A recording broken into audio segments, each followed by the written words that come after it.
नमस्कार विद्यार्थियों। इस क्लास में आज हम पढ़ेंगे कक्षा 10 गणित विषय की जो प्रश्नावली दूसरी है, उस प्रश्नावली दूसरी का जो नाम है वह है बहुपद। तो आज हम जो स्टडी करेंगे विद्यार्थियों, वह बहुपद के बारे में स्टडी करेंगे। किस प्रकार से 10वीं बोर्ड एग्जाम में बहुपद प्रश्नावली को लेकर प्रश्न आते हैं। तो आज इस क्लास में हम बहुपद प्रश्नावली का जो इंट्रोडक्शन है, परिचय है, वो देखेंगे। पहले विद्यार्थियों, इस क्लास में हमें समझना है कि इस चैप्टर में आपको पता रखना है कि बहुपद और समीकरण में अंतर क्या है। प्रश्न आ सकता है कि इनमें से कौन सा तो बहुपद है और कौन सा समीकरण है। पहले हमें कॉन्सेप्ट को क्लियर करना है कि कौन सा बहुपद है और कौन सा विद्यार्थियों समीकरण है। तो इन कॉन्सेप्ट को समझना होगा। तो जैसे मैंने लिखा 2x² plus 4x, 2x² plus 4x, अगर ये पूछा जाए आपको कि ये बहुपद है या समीकरण है विद्यार्थियों, तो ये हो जाएगा बहुपद।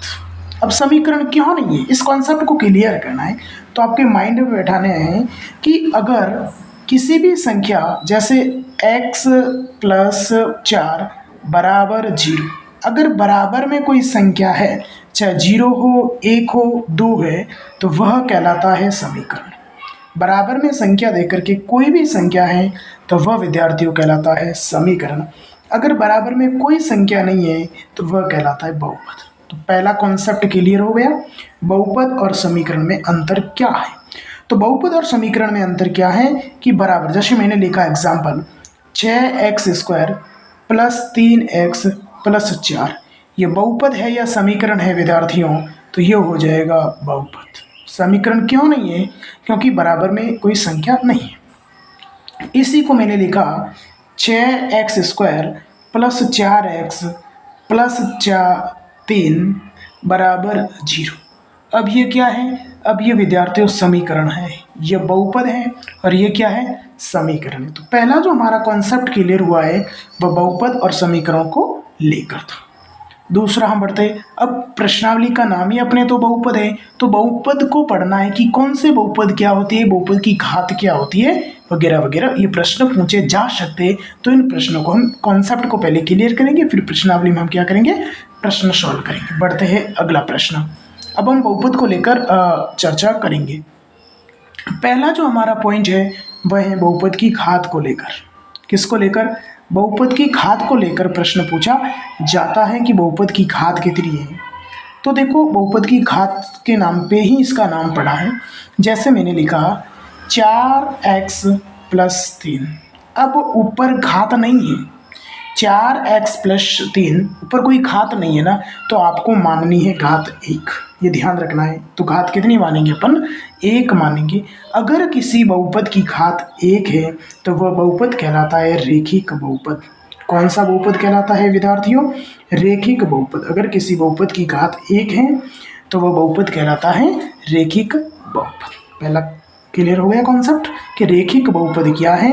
तो ऐसा बहुपद जिसकी घात कितनी है, 1 है, वह कहलाता है रेखिक बहुपद। दूसरा एग्जाम्पल और सुन लो, 2x² प्लस 4, 2x² प्लस 4, अगर इसमें पूछा जाए कि घात कितनी है, तो कितनी घात है, 2।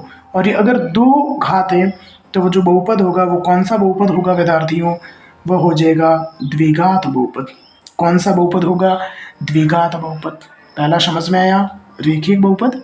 दूसरा हो जाएगा द्विघात बहुपद। तीसरा एक और है 3x² 3x³ plus 2x² plus 4x plus 3 मान लो।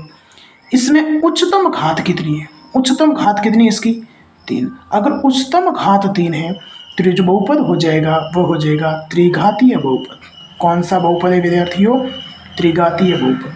तो दूसरा हमने पॉइंट क्लियर किया है कि बहुपद की घात को लेकर, अगर किसी बहुपद की घात 1 है वह कहलाता है रेखिक बहुपद। अगर किसी बहुपद की घात 2 है वह कहलाता है द्विघात बहुपद। जैसे हमने एग्जाम्पल के थ्रू इनको सॉल्व करने की कोशिश की, और 3 घात है तो वह कहलाता है त्रिघातीय बहुपद। बढ़ते हैं अगले पॉइंट की ओर और अगले कॉन्सेप्ट की ओर। अगला हमारा जो कॉन्सेप्ट है विद्यार्थियों, वह हो जाएगा शून्यक ज्ञात करना। क्या ज्ञात करना, शून्यक निकालना या शून्यक। पहले शून्यक को सीखते हैं, फिर हम बात कर लेंगे शून्यक क्या होते हैं। अगर किसी बहुपद की, इस पॉइंट में से प्रश्न 101% विद्यार्थी पूछा जाएगा कि अगर किसी बहुपद की यदि कोई बहुपद रेखिक बहुपद है, देखो रेखिक बहुपद, तो इसका शून्यक कितना होगा, यह प्रश्न पूछा जा सकता है। तो पहले आपको क्लियर करना है कि रेखिक बहुपद की घात कितनी होती है, अधिकतम 1। अगर रेखिक बहुपद की घात 1 है तो शून्यक भी कितना होगा विद्यार्थियों, 1 होगा। ये कॉन्सेप्ट बैठा लेना है अपने माइंड में कि अगर रेखिक बहुपद की घात 1 है तो शून्यकों की संख्या भी कितनी होगी, 1 ही होगी। यदि द्विघात बहुपद का पूछा जाए कि द्विघात बहुपद में शून्यकों की संख्या कितनी होती है, तो द्विघात बहुपद में घात कितनी होती है, 2। अगर घात 2 होती है तो शून्यकों की संख्या भी कितनी होगी विद्यार्थियों, 2 ही होगी। जितनी घात है उतने क्या होंगे, शून्यक होंगे। फिर बढ़ते हैं अगले प्रश्न की ओर, अगले पॉइंट की ओर। त्रिघातीय बहुपद कौन सा है, त्रिघातीय बहुपद। अब त्रिघातीय बहुपद में घात कितनी होगी, 3। तो शून्यकों की संख्या भी कितनी होगी विद्यार्थियों, 3।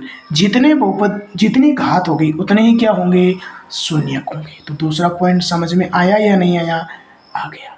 क्या था, शून्यक, रेखिक बहुपद घात 1 शून्यक 1, द्विघात बहुपद घात 2 शून्यक भी 2, त्रिघातीय बहुपद घात 3 और शून्यकों की संख्या भी 3। अगले कॉन्सेप्ट की ओर बढ़ते हैं। अगला जो कॉन्सेप्ट होगा इसमें शून्यकों का गुणनफल और शून्यकों का योगफल, इन दोनों पॉइंट में से एक प्रश्न पूछा जाएगा आपको कि शून्यकों का योगफल ज्ञात करो। क्या ज्ञात करो, शून्यकों का योगफल। तो आपको ध्यान रखना है विद्यार्थियों कि अगर शून्यकों का योगफल ज्ञात करना है तो शून्यकों का योगफल ज्ञात करने के लिए सूत्र रहेगा -b/a, -b/a, या इसको लिख सकते हैं -x का गुणांक बटा x² का गुणांक भी लिख सकते हैं। समझ गए, x का गुणांक बटा x² का गुणांक। दूसरा, यह तो हो गया शून्यकों का योगफल। फिर पूछा जाता है शून्यकों का गुणनफल। फिर पूछा जा सकता है शून्यकों का गुणनफल विद्यार्थियों। और शून्यकों का अगर गुणनफल ज्ञात करना है तो शून्यकों का गुणनफल ज्ञात करने के लिए सूत्र होगा c/a। c को आप लिखेंगे अचर पद बटा a को लिख सकते हैं आप x² का गुणांक। तो इन दो प्रश्न को आप बैठा लेना है माइंड में कि इन दो कॉन्सेप्ट में से एक कॉन्सेप्ट एग्जाम में पूछा जाएगा। 2 भी आ सकते हैं और एक प्रश्न तो आएगा ही आएगा इन दोनों में से। अब बढ़ते हैं एक नेक्स्ट पॉइंट की ओर कि x का गुणांक क्या है, अचर पद क्या है, इसको क्लियर करते हैं। जैसे मैंने लिखा 4x² + 6x + 3, ये मैंने लिखा। तो पहले आप इसको क्लियर करेंगे विद्यार्थियों कि ये बहुपद है या समीकरण है। तो बराबर में कोई संख्या नहीं है तो ये हो जाएगा विद्यार्थियों बहुपद है। पहला तो ये क्या हो जाएगा, बहुपद है।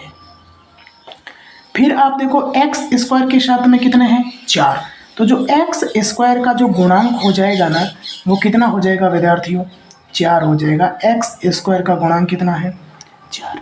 दूसरा x का गुणांक कितना है विद्यार्थियों, 6। x का गुणांक और x का गुणांक बराबर हो जाएगा 6। फिर देखो ये 3 किसी के साथ नहीं है ना तो ये हो जाएगा विद्यार्थियों अचर पद। और अचर पद बराबर कितने हो जाएंगे, 3। अचर पद बराबर कितने हो जाएंगे, 3। तो 4x² + 6x + 3 ये एक बहुपद है। इसमें x² का गुणांक 4 है, x का गुणांक 6 है और अचर पद कितना है विद्यार्थियों, 3 है। तो इस प्रकार से विद्यार्थियों इस क्लास में हमने कक्षा 10 के जो दूसरी प्रश्नावली है, चैप्टर नंबर 2 है बहुपद, इसके बारे में हमने इंट्रोडक्शन या परिचय क्लास ली है, जिसमें हमने देखा सबसे पहले बहुपद और समीकरण में अंतर क्या है, कौन से बहुपद होते हैं, कौन से समीकरण होते हैं। फिर हमने दूसरा देखा बहुपद की घात के बारे में, और ये देखा इसमें रेखिक बहुपद की घात 1 होती है, द्विघात बहुपद की घात 2 होती है। फिर हमने पढ़ा त्रिघाती बहुपद की घात 3 होती है। शून्यक रेखिक बहुपद का एक ही शून्यक होगा, द्विघात में 2 होगा, त्रिघात में 3 होगा। शून्य को का योगफल माइनस बी बटा ए या माइनस एक्स का गुणांक बटा एक्स स्क्वायर का गुणांक, शून्य को का गुणनफल सी बटा ए असर पद बटा एक्स स्क्वायर का गुणांक होगा।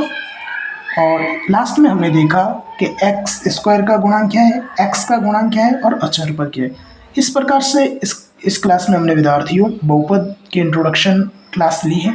यदि आपको विद्यार्थियों ये क्लास अच्छी लगी तो प्लीज़ इस क्लास को लाइक, शेयर, सब्सक्राइब जरूर करें ताकि आने वाली वीडियो का नोटिफिकेशन मिल सके। ये जो हमारे मैथ्स की क्लास रहेगी वो रेगुलर शाम को 7 बजे रहेगी। थैंक यू, धन्यवाद।